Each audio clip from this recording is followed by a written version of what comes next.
Hello, I'm your host Jim McLean. Welcome to the last in the current series of the BanterFlix movie review show here on NVTV. Let's see what we'll be talking about tonight.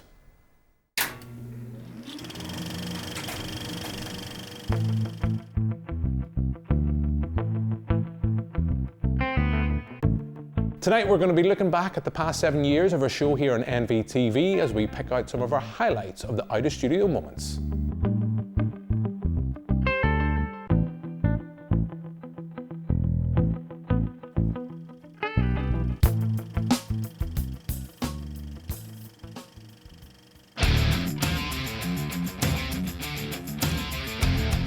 We tasked Bill Taylor with the challenge of discussing the influence of the gaming sector upon the movie industry, and here's what Bill got up to. How many birds am I going to have to throw at this pig? Hi folks, my name is Bill Taylor, and I've been asked by the guys at BanterFlix to speak to you lovely people about the convergence between movies and computer games. Now, most of you will have portable devices on your person, such as mobile phones and tablets, and this is maybe how you're getting your game fix. It wasn't always like this. There was a different time.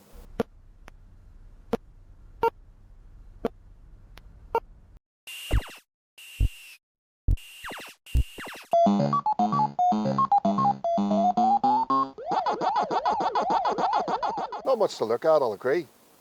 But in the same way as the movie industry, the gaming industry has evolved to such a level that it could be compared with Hollywood blockbusters. Teams of writers, production teams, multi-million-dollar budgets, and not to mention A-list stars. It's Batman!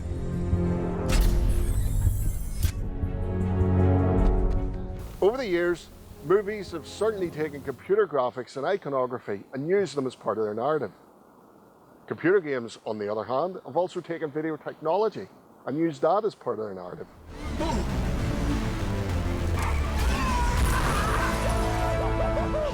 They haven't always got things right. There's been a few hiccups along the way. That's what we both want, am I right, Bison?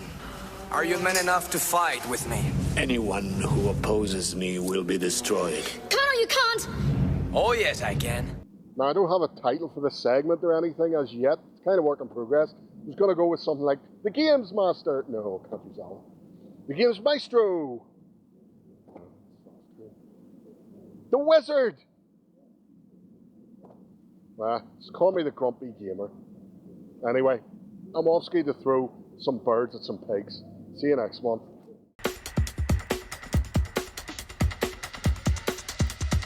Earlier this week, director Ben Wheatley and actor Dan Skinner were in town to talk about their new feature High Rise, which is out next week, and we got a chance to catch up with them. For all its inconveniences, Lang was satisfied with life in the high-rise, ready to move forward and explore life. High Rise is a film that is based on the J.G. Ballard book of the same name that was written in 1975. And the book was a predictive fiction with Ballard looking from 75 into the near future. And it was about a tower block where lots of people moved in thinking they were going to escape grubby London, and then they all start falling out with each other, and then it gets worse and worse and worse, and anarchy ensues. And it kind of Ballard is saying that in the future the people are going to be more reliant on technology, and that's going to bring about their downfall, but also that the split between rich and poor is going to become more pronounced. And when you read that now, instead of looking like predictive fiction, it actually just looks like a brochure about the news, you know. My car was crushed by a reversing cement truck. I'm afraid I'm not a physiotherapist. I know what you are, Dr. Lamb. Constant exercise is the only thing that keeps the pain at bay. So you could say, not only am I the building's first road casualty, but I am the architect of my own accident. What do you think of that? Is that a horse? Probably. My wife rides. On the 40th floor? It was great to be here in Northern Ireland. We were over in Bangor, and we got to see quite a bit of the place because we were here for quite a while. And we were in various different locations as well. Yeah, it's weird coming back today. I was like, I don't feel like I'd left, you know, and it was 2 years ago now. It's all very familiar in like coming back to Belfast. I just remember the first time I went to Belfast and it just being, everybody being really warm and it being really, you know, and I'd grown up kind of as a kid in the 80s. I went to school in London, we used to do a lot of stuff about the Troubles, and it was all about Kilburn, and it was all about like stuff, and I was always a bit like slightly worried about Belfast, you know. It's just been drilled into me as a kid, and I turned up and it was really cool and it was fine, you know, and everything was much more relaxed, you know. And then we went down to and when we were working in Bangor, it was great, you know. It was just you know, it was very intense just working on the thing, but we didn't go out massively. I didn't anyway, and you lot were all stuck in the clud and having a really good time, so I didn't see any of that either. But it was, you know, we had my family down and we went into Belfast for weekends and stuff. It was brilliant. You built all this. I put all my energies into this town, but I am the architect of my own accident. I think all of the Ballard stories have, on one hand, they have a really neat kind of science fiction angle that's a kind of bit pulpy, and on the other hand, they have a load of characters that don't react like B-movie characters. They react in a much more realistic and psychological and human way, and modern entertainment likes its characters a certain way, likes them to have very, you know, gentle arcs where they kind of win the day at the end and succeed, and heroic all the way through. And a lot of the Ballardian characters aren't like that. They're moral cowards, or they observe and they don't get involved, or they overreach and fail, you know. And I can see that being maybe being an issue. Doesn't it seem odd that a man can fall from the 39th floor and not one police car turn up? Where's the sirens? What have you got there? A kaleidoscope. What can you see through that thing? The future.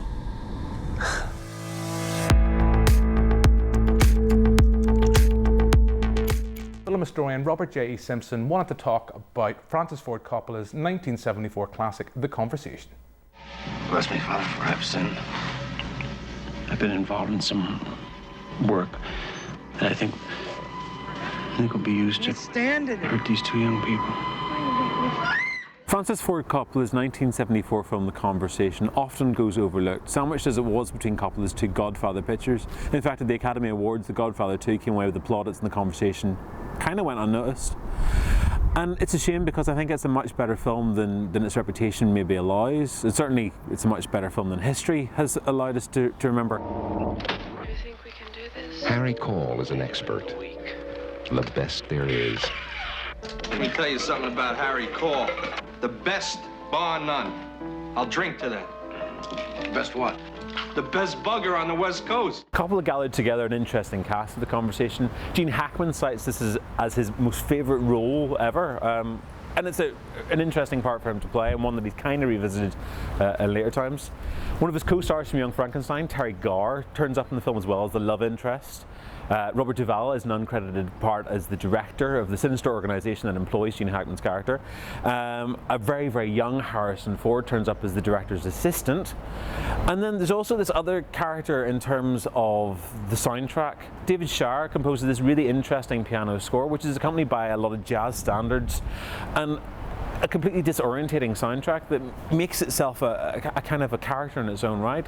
This is a film that is about far more than acting performances. This is something that's also about the very nature of sound and soundtrack and music.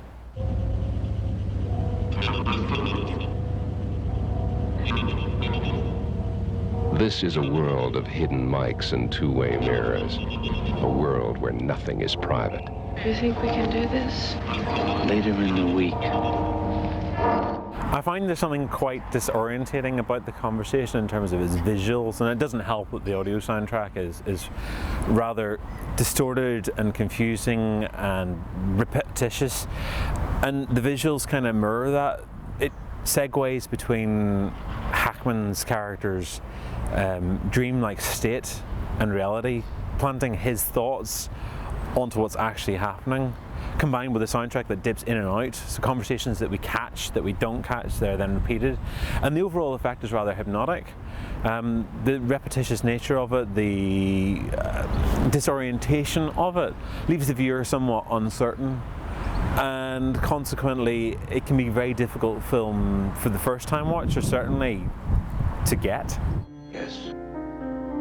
We prepare a full dossier on everyone. It's terrific. The bugger got bugged, eh? Do you have secrets, Harry? I know you do. Tell me about yourself. Your secrets. I don't have any secrets. Don't get involved in this, Mr. Cole. For a film that was made 42 years ago, the conversation is remarkably pertinent to today's society. Its concept of paranoia, of surveillance, of potential government infiltration, it's something that I think most people have some sort of empathy with. And the reality about the film is actually this is a far more interesting film from a very ambitious, bold and confident young director than The Godfather ever was. This is often overlooked, and The Godfather is a film that's praised, but actually the conversation is far superior. It's a film that is far more filmic, it's far more confident, it's far more intelligent, and it has something more to say. And of the two films, I think this is the one that really will last in the annals of film history. Those tapes are dangerous. Come on, Harry. Show and tell. How do you do it? Why are you asking me all these questions? Gene Hackman is Harry Call in The Conversation.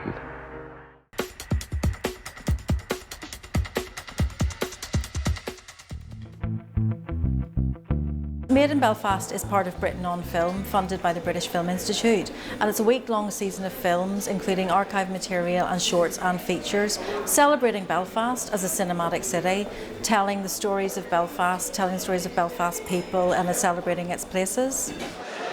The season's called Made in Belfast. What better way to open than with Made in Belfast, which is a fantastic new Belfast set film.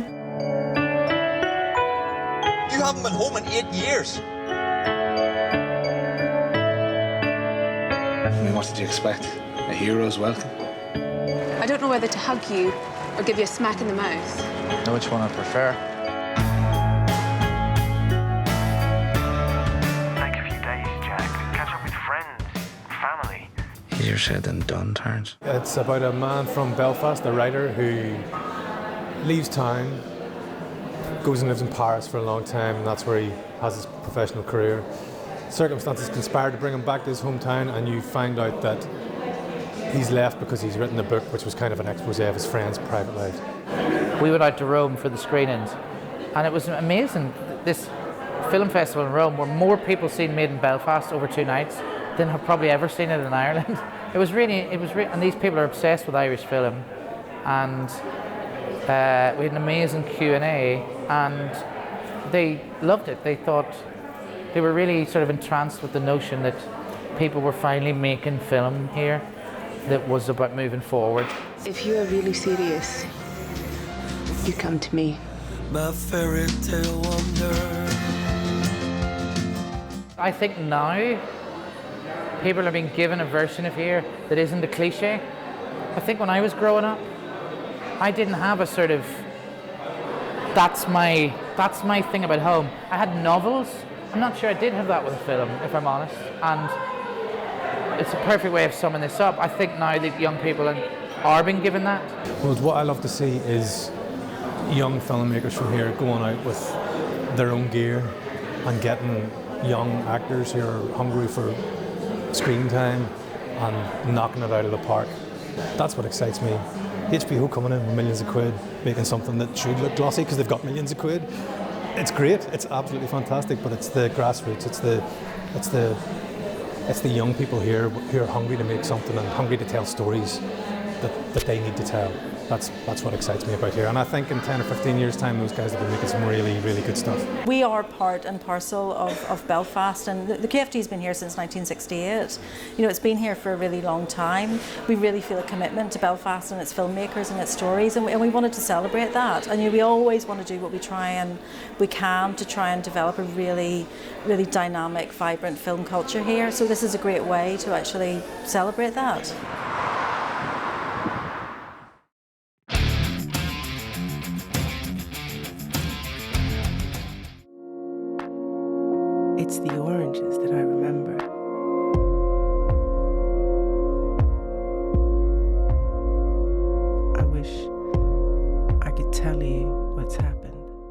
about a woman, an architect, who is supposed to give a lecture, but she can't face it. She's going through a crisis in her life, so instead of going to work, she bunks off and spends 2 days walking around a city.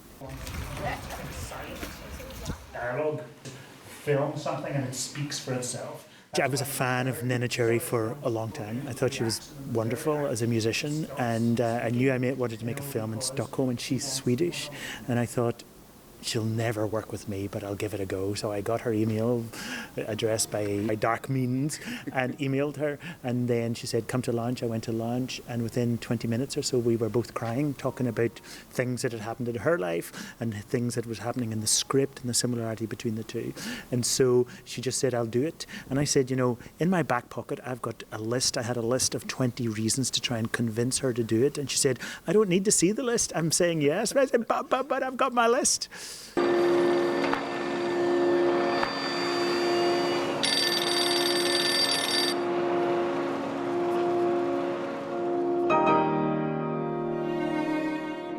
This is my 4th city film. I made a film in Tirana in Albania, and I made a film in Mexico City. So I decided about 10 years ago, I decided I would make 5 city films, and I've made 4 so far, so there might be one more.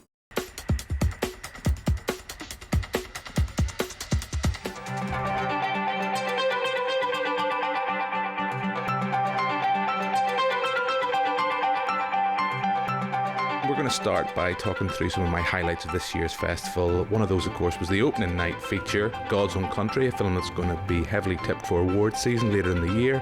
And I spoke with some of the cast about what it was like working on this British feature. It's exciting, and I'm a bit nervous. I don't know about you're a bit nervous also. Yeah, of course. It's our first time. It's our first screening in the UK, so yeah. When I was a kid, I thought I would never leave my farm. It's beautiful here, but lonely,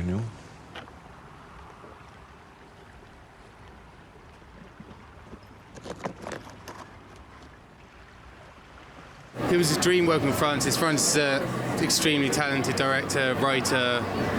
He's the most talented, really. He's such an inspirational person. And I think from day one of reading this script and then delving into the story and the characters, it's been, a wonderful journey from beginning to end. And now to be sharing it back with the UK is a really special thing for us. Yeah.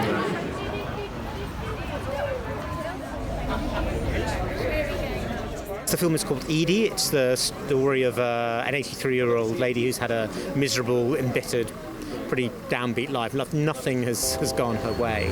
And at the very end of her life, she's about to head into old folks' home and faces death. And she decides that she wants to rekindle a little bit of the magic of her childhood. And she heads off to Sutherland, to Ascent, to climb a mountain. It's not done. I'm not able to do it. I'm tired. I'm exhausted. May you come back alive and one piece.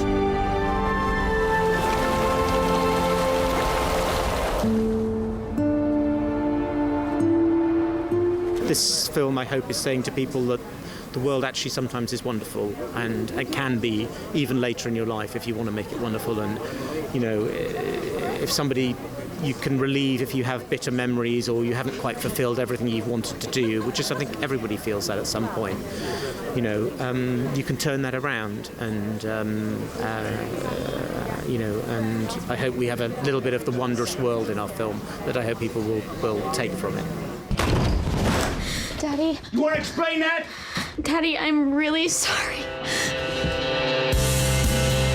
I play a kind of peripheral character the girl who is the star of the movie gets a job in a pizza restaurant, and I'm the owner of the pizza restaurant. And at first I'm just kind of her boss, and then I sort of become a little bit of I guess in a way, sort of a life coach, and to this young woman.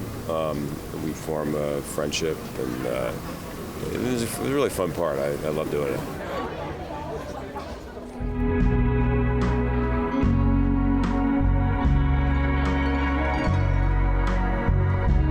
Really? Now, before you say anything, you said after school I could be me, and This is new. I think it's a film that doesn't preach to people about LGBTQ issues, because I think the issues go beyond, the bullying vis-a-vis gender. I think it's a film that really looks at and examines themes that of intolerance and of non-inclusivity and lack of compassion, not just within our high schools, but within society.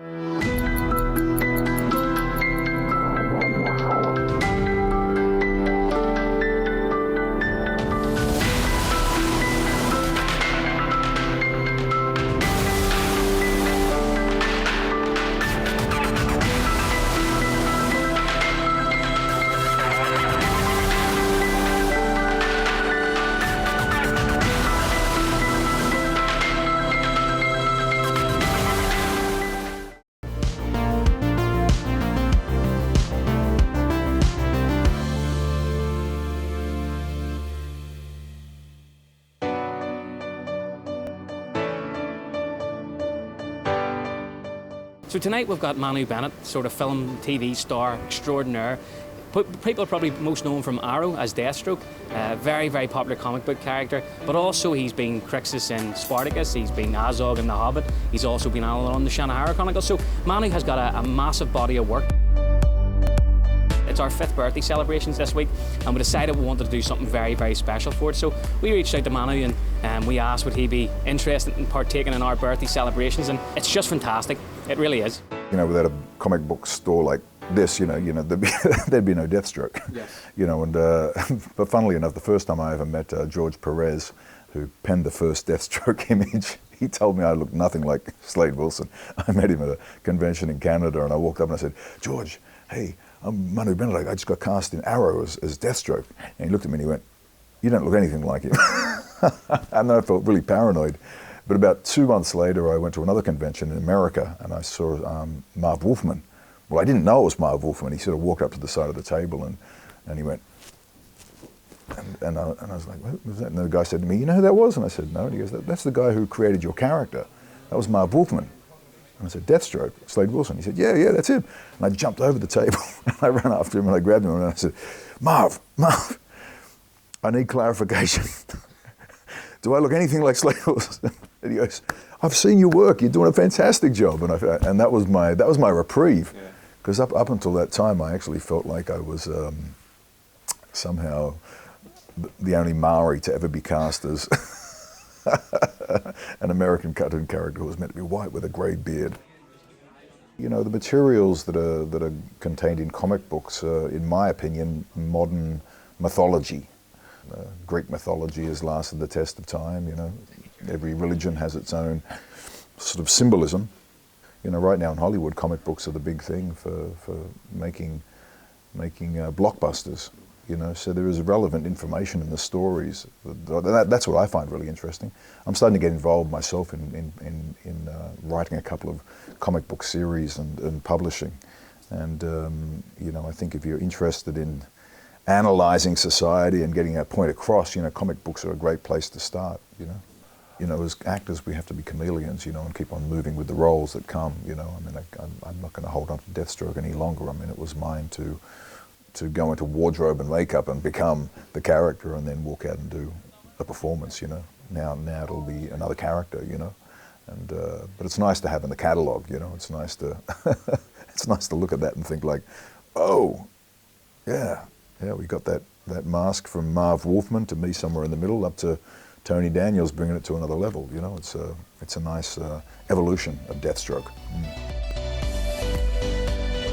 If you had told me 5 years ago that I would have Manu Bennett signing in store, I remember watching Manu on Arrow thinking, that's a guy I would love to meet in real life, but to actually be able to host him 5 years on, it's probably one of the most special things we've ever done in the store. And hopefully it just shows you that, whilst Belfast is small, whilst the comic culture here is not massive, we're starting to grow, we're starting to thrive, and we're starting to attract big names like Manu. So long may it continue. The 5 years is a big landmark for us, but long may it continue.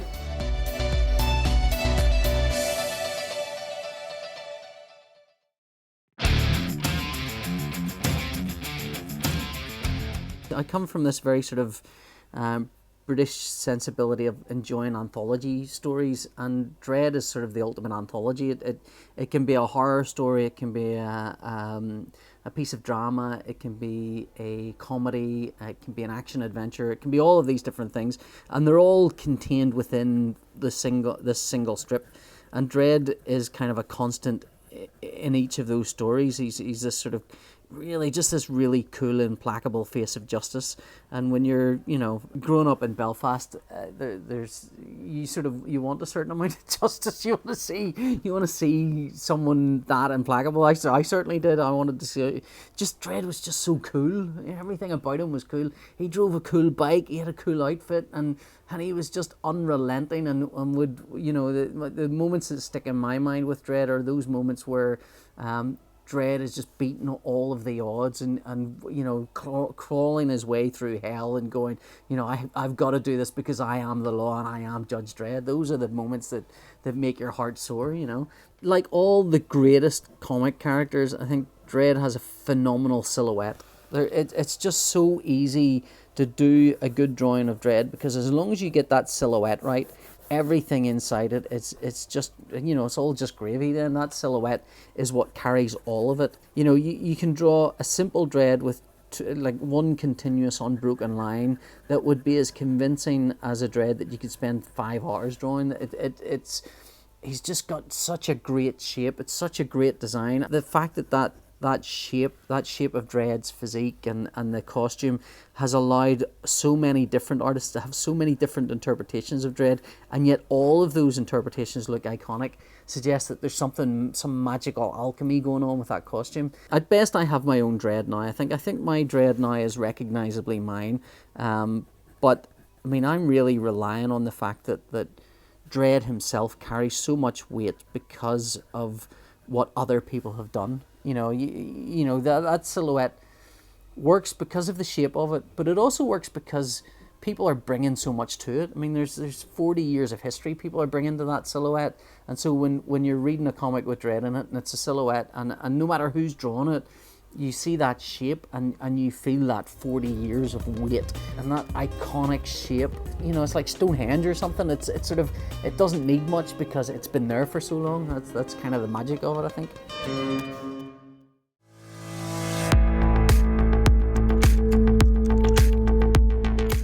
You'd start in June when Franny gets up for school, and in August we'd set her free again. Have you nannied before? Not full time yet. I've babysitted. Sass. Franny, you have a very important call. Okay, here's Francis.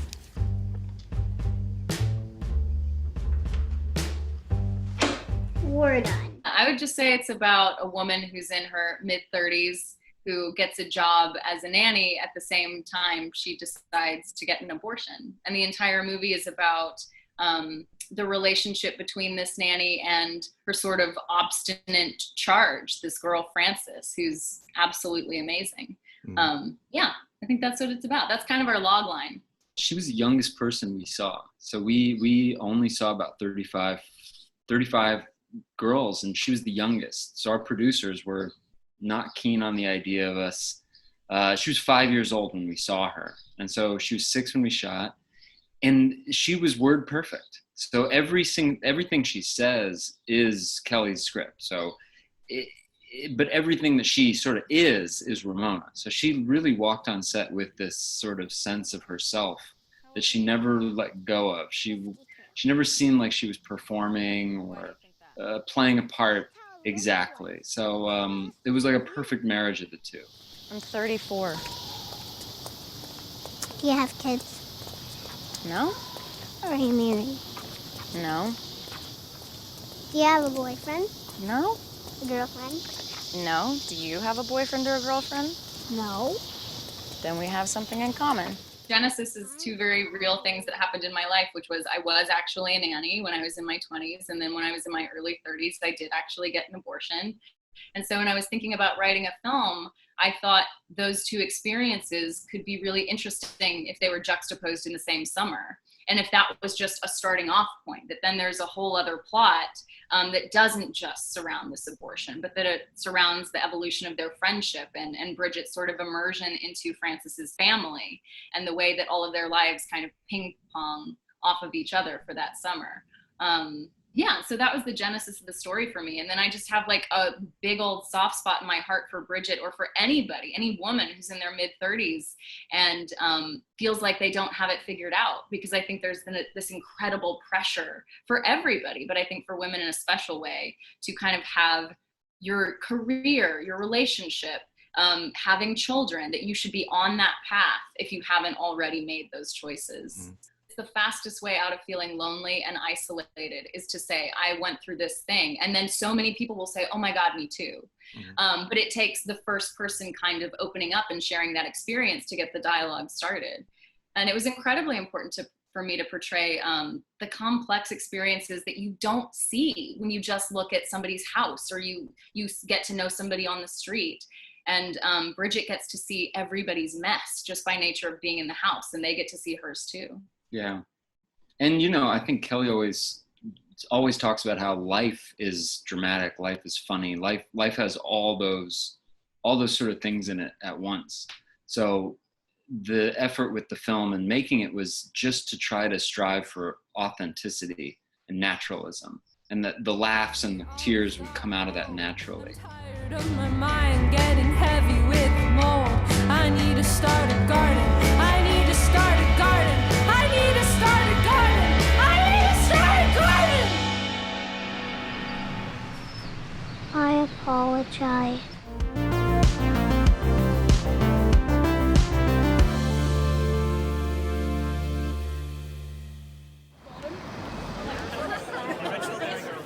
And again, one more. Okay. Bump Along the Way is a film written by Tess McGowan, produced by Louise Gallagher, and directed by myself. Featuring Rona Gallagher. It's about a single mum in her 40s. I'm a single mum in my 40s. That's maybe a talking point. Hopefully a heartfelt and funny story. Tiger, love, you can't keep ignoring me. We live in the same house. I don't want anything. And I can't believe that you told me to go on the pill and you end up with an unplanned pregnancy. Look, darling, it's not as if I'm sick or something. We're going to have a wee baby. You're having a baby. I swear, if it wasn't for school, I'd be in Belfast with Daddy. Love, we both know that wouldn't happen. I'm nervous. I'm overwhelmed by it all. I can't believe it's here. I'm looking across above your shoulders now and seeing the posters. It's like less than a year since we started on this journey, and it feels as if we're actually giving birth to something. It's mad because it's been a roller coaster, and I've not focused on anything else for a full year, 7 days a week, 20 hours a day. Madness, but it's been a joy the whole way, I have to say, and it's been brilliant working with my sister, and all the women now become my sisters. Value of stories like this is invaluable, and it's a universal story about women throughout the world going on the journey on their own, and maybe so many women that became pregnant and their relationships didn't work out and they'd moved on or they were abandoned at the initial discovery of their pregnancy. So hopefully, my hopes for it are that it carries beyond Ireland, and that we can again start to bring more women into film. I mean, it's been given a triple F rating, which is all female producer, female writer, female director, which I never knew about until the other day. So obviously, as a woman that works on film, you always want to encourage that women do bring a very different energy to a film set, very different level of sensitivity to women's characters like this that only a woman can go through, only a woman can be pregnant. And so, you hope that the scripts are there, that they're on level, that they're going to transcend and do things that are going to tick off, not just in Ireland, but, as I say, globally.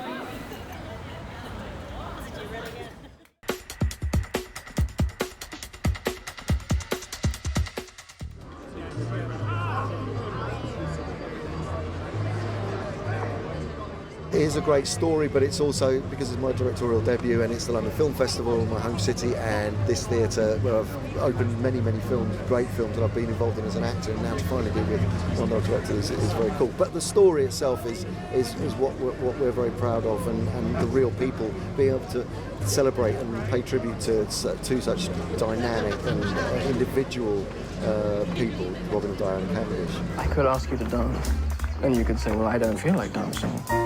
And then I could say, well, maybe some other time. Or I could just not ask. Diana, this is your future life we're talking about. But you hardly know him. He's practically a stranger. The thing is, I just know this is it. I love you, Robin. I'm not feeling too good. I can't move. What's going on? Robin? Get another respirator! People paralyzed by polio don't last long. Can't move anything from the neck down. Can't even breathe for yourself. How do you live like this? Yes, you Suez. I love you, and I want Jonathan to know you. You can't love this. Yes, I can.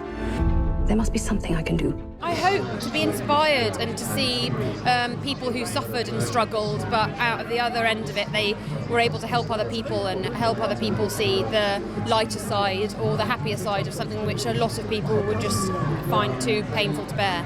And I think they somehow went on to do extraordinary things, and I think that's just amazing. Well, I mean, I think not many people know about it because he was a very humble man. Him and Diana never really wanted much attention. They just wanted to live their lives and trying to help other people live their lives as richly as possible. So I'm really glad people are going to know about it now because it is deeply inspiring, not just for the disabled community but for all of us, because it really feels to me about accepting the limitations that are put on you in order to then surpass them somehow. The producer, who's called Jonathan Cavendish, told me the story of his dad, and that's the story of this film, believe it or not. So the producer is in the film as a character.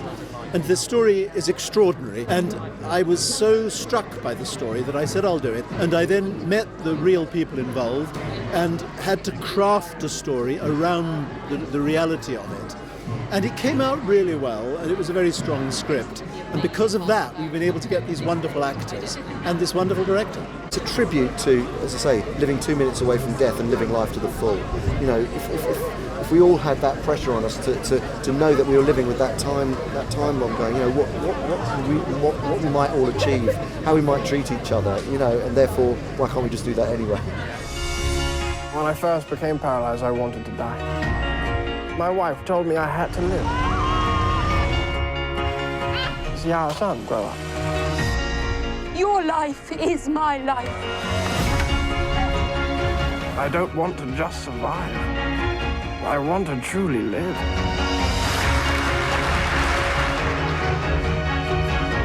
I love my life.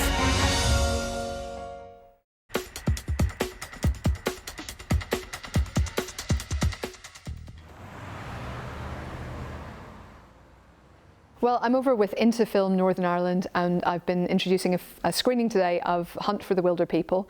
That was my favourite film of last year, hands down, no contest. So it was a real pleasure to come here and first of all introduce the film, watch the film again on the big screen, and then talk to about 80 school children about reviewing and how you go about writing a film review and where you start. I'm from here in Northern Ireland, I'm from Port Stewart, and I've always loved film. You know, some of my earliest memories are going to see Return of the Jedi in the cinema and Snow White on re-release and things like that. So I kept that up. I was trying to be sensible though when I went to university. I went and I studied law, and I was going to be a lawyer and I was going to make lots of money, and I was bored out of my tiny mind.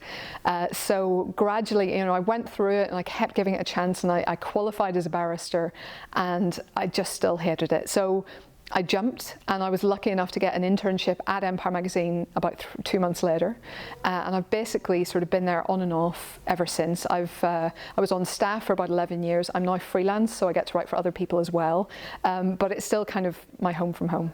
during especially the early years at Empire, you know, I tended to be the only full-time writer on staff of the magazine. Obviously with female freelancers, we had other females on staff doing other jobs. But you're definitely in the minority as a woman, and you still are in the minority as a woman. I think what's changed is that you are getting more women speaking out and more women talking about things from their point of view, and I think that has really begun to change things. You know, the fact Twitter has really helped, actually. I know it has a bad reputation, but it does help people kind of organise and see that they're not alone in, for example, criticising La La Land from a feminist perspective. You know, that kind of thing. It's not just you're not being weird. It is a real thing, and it is out there, and people are talking about it, even if they're not in your immediate vicinity. So I think it's slowly changing. They're now aware that there's a problem, that there are too many male critics. It's just a question of kind of getting the women up there. And I think one problem is, I mean, and this is to draw a huge generalization, but one problem is that women are not really rewarded for having strong opinions in this world. Women are encouraged to be conciliatory and to hedge their bets and to sort of not try and alienate anybody.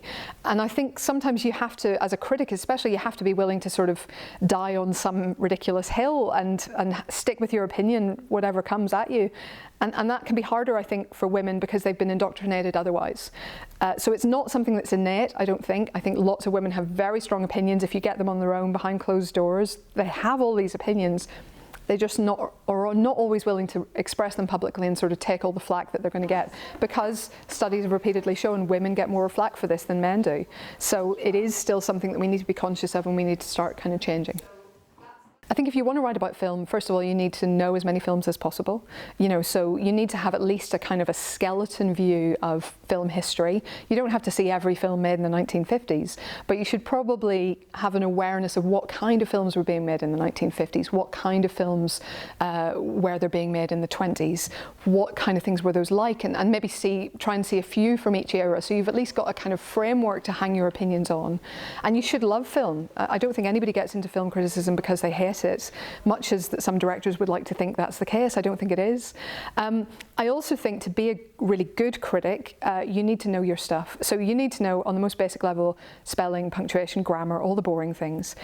But I also think it helps to be kind of engaged in the world. It helps to know about history and art and literature and music and plays. You know, if you know your Shakespeare, you'll know that The Lion King is basically Hamlet. If you don't, you're just going to see some cuddly toys. You know, so it helps. The more you know about really anything, the more it will help you be a good critic.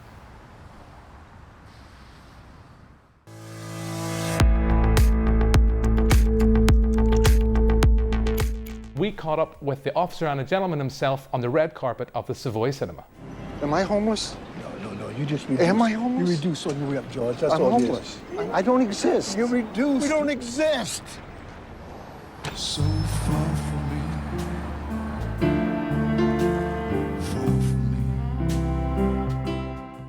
I knew what I wanted to do with the character, but I didn't know how to make the movie and tell the story until I read a book by a guy named Cadillac Man.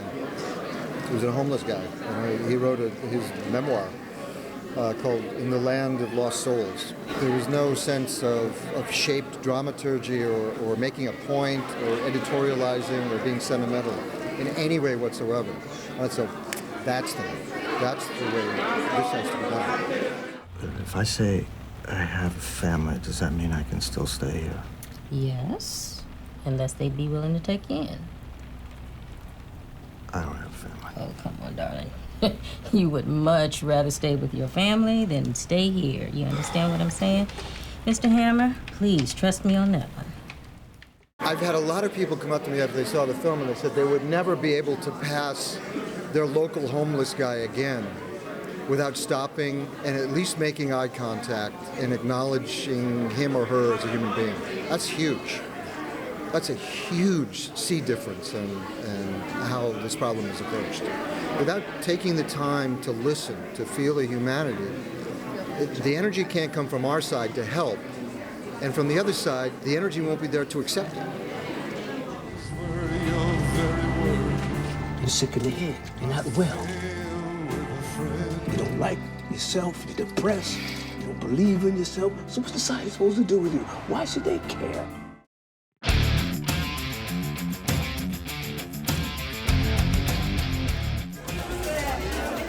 it's a film about a woman who's running from a violent marriage, an abusive marriage, who finds herself in emergency accommodation with 2 small children. She's about number 600 on the housing list, and so has no chance of getting out of that situation for the foreseeable future. So it's a film about a woman rebuilding herself after being at rock bottom.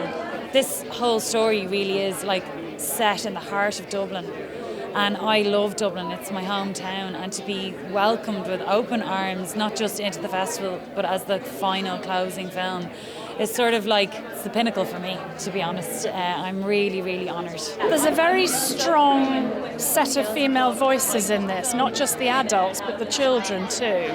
And I suppose you might say that the 4 kind of characters at the foreground are all female.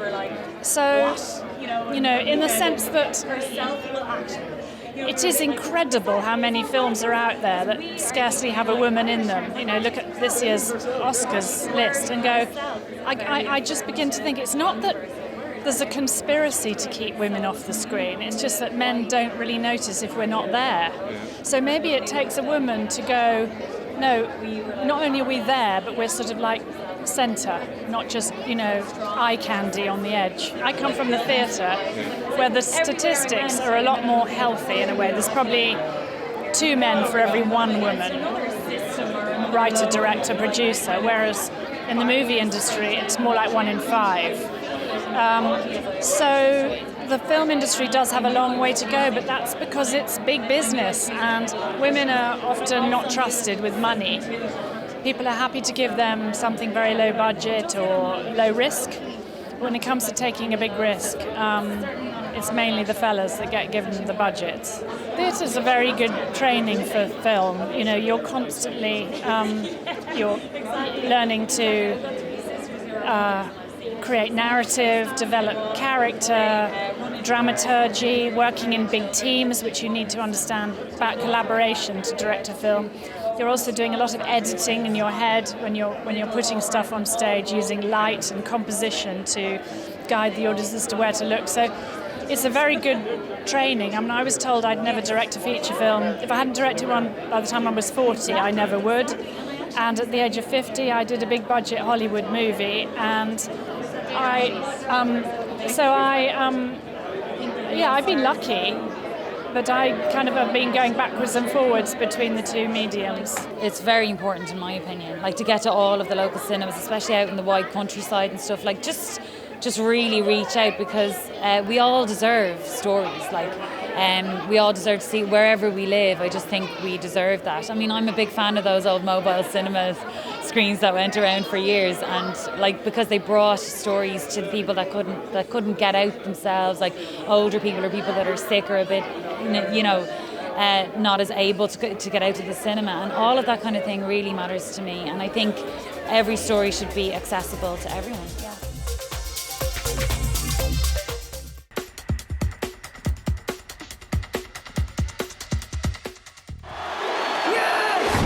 I'm watching that. Give me the remote. No, give it off. Zach, what the bloody hell do you think you're doing? You really want to choke her out in a lot of fingers? Yeah. Now pull it tight. Oh, yeah, now she's in trouble. The only thing I knew about wrestling when I started was British wrestling from the late 70s, early 80s. That was names like Big Daddy, giant haystacks. If your image of wrestling is people ripped dudes like The Rock doing backflips, British wrestling in the 70s was not quite the same. It was men who have the physiques of darts players, basically throwing punches that never quite connected, shouting abuse. It was basically like a fight you'd see in a Wetherspoons car park, but moved on telly. And so I was not thinking that I would be interested in a project about wrestling, but saw the documentary on which this is based, about this family, and I just fell in love with them, and I just loved the passion which they have for this crazy thing, and I agreed with The Rock, who had spotted it, that it was a great movie idea. May I just say my husband and I are delighted to finally make your acquaintance. Absolutely, and likewise. Courtney tells us that you're all wrestlers. Yeah. Yes, yeah. Whole family are wrestlers. And our half-brother Roy. So, what sort of people enjoy wrestling? That's a good question. I mean, it's all fake anyway, isn't it? So it's Come again?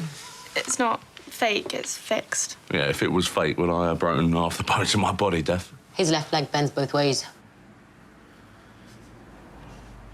It was very tough because it was a compressed shoot time. We didn't have a crazy big budget, and you know, wrestling is very hard to shoot and capture, particularly as you've got to make sure the actors don't get injured. You've got to substitute stunt people and try and disguise the fact that they're doing some of the stunts. So it was very, very tough. There wasn't a lot of time to plan, and so we ended up doing it. You know, we kind of grabbed some handheld cameras like yours and just started kind of just, you know, doing it quite sort of guerrilla style.